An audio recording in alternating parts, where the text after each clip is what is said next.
Jusqu'à 9h, Good Morning Business. Et en pleine crise de l'énergie, au moment où les factures des entreprises vont s'envoler pour l'année prochaine et la renégociation des contrats, notre invité, c'est un énergéticien que vous connaissez sans doute pas parce que c'est du B2B, mais c'est un gros groupe, c'est IDEX et son président, c'est Benjamin Frémaux. Bonjour. Bonjour. Alors IDEX, pour résumer, vous allez me dire si je me trompe, vous mettez à disposition des entreprises l'énergie qu'il leur faut pour fonctionner, mais vous la produisez à partir de la biomasse, des déchets, ce qui fait de vous un producteur d'énergie net. C'est-à-dire en fait que vous fabriquez davantage d'énergie que vos clients en consomment.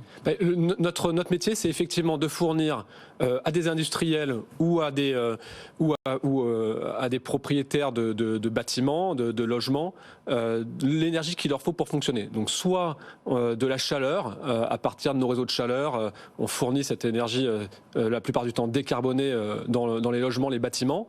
Ça peut être du tertiaire pour les entreprises, ouais. Soit pour les industriels qui ont besoin de vapeur pour fonctionner, on va leur produire à partir de nos moyens de production ou des moyens de production qu'on prend sur notre bilan, on va leur fournir de la vapeur qu'on essaye de fournir verte, donc à partir de biomasse, de déchets agricoles ou de CSR, c'est-à-dire des combustibles de solides de récupération qui sont des formes de déchets qu'on va transformer en énergie. IDEX, c'est une vieille entreprise familiale, au départ créée en 60. En 90, vous lancez le premier parc éolien. Maintenant, c'est désormais une grosse ETI, une très grosse ETI, 5300 employés, 1,3 milliard d'euros de chiffre d'affaires. C'est quoi vos prévisions de croissance dans les 2 prochaines années ? J'imagine que ça explose. En fait, effectivement, on est sur un marché qui est en très forte tension, puisque tous les industriels aujourd'hui et toutes les collectivités réfléchissent à changer leur mix énergétique. Au départ, c'était pour décarboner leur mix énergétique. Aujourd'hui, c'est beaucoup plus vital puisqu'il faut trouver de l'énergie, puisque les Russes coupent le gaz, et il faut trouver de l'énergie qui soit renouvelable. Et nous, c'est les solutions qu'on fournit. Donc effectivement, on est très fortement sollicité aujourd'hui, à la fois par les collectivités, parce que ce sont nos premiers clients, et les industriels, pour leur trouver des solutions. Et effectivement, depuis le rachat par Antin, qui est un fonds infrastructure français, qui est le premier actionnaire d'IDEX, depuis 2018, on a doublé de taille et on prévoit de doubler encore de taille d'ici 5 ans. Est-ce que ça vous affranchit de la variation des prix de l'énergie au niveau mondial ? Parce que d'après, quand on vous écoute, vous fabriquez votre énergie à partir de déchets, de biomasse, autour des unités de production qui sont vos clients. Donc, première chose, effectivement, est-ce que vous êtes beaucoup moins dépendant de l'évolution des prix de l'énergie ? Répondez d'abord à cette question. Parce que alors, pas tout à fait, parce que l'inflation énergétique, elle impacte tous les secteurs de l'économie. Oui. Et donc, aujourd'hui, le bois, le pellet de bois a très fortement augmenté. Et il y a une tension sur toutes les ressources, y compris les ressources locales et renouvelables. Et donc, on est quand même un peu impacté par cette crise énergétique. En revanche, on a l'énergie à notre disposition, puisqu'on a la ressource locale à notre disposition. C'est ça qui est important. Quand vous avez beaucoup de clients qui vous contactent en ce moment pour justement, ils disent moi j'ai une usine, comme vous l'avez très bien dit, j'ai peur d'être dépendant un jour de tel ou tel exportateur d'énergie, donc je veux m'en affranchir.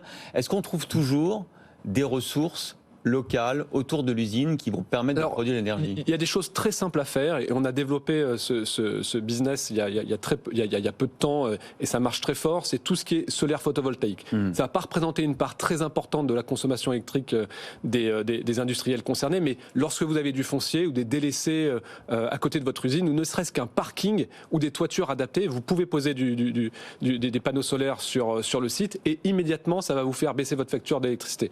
Et donc ça, c'est une solution immédiate qu'il faut regarder. Et universelle. Ensuite, il faut regarder tout ce qui est chaleur fatale. C'est-à-dire que vos processus industriels, ils peuvent émettre de la chaleur qui partent aux petits oiseaux aujourd'hui. Demain, il faut essayer de la réutiliser, soit pour chauffer vos bâtiments, soit pour votre process industriel lui-même.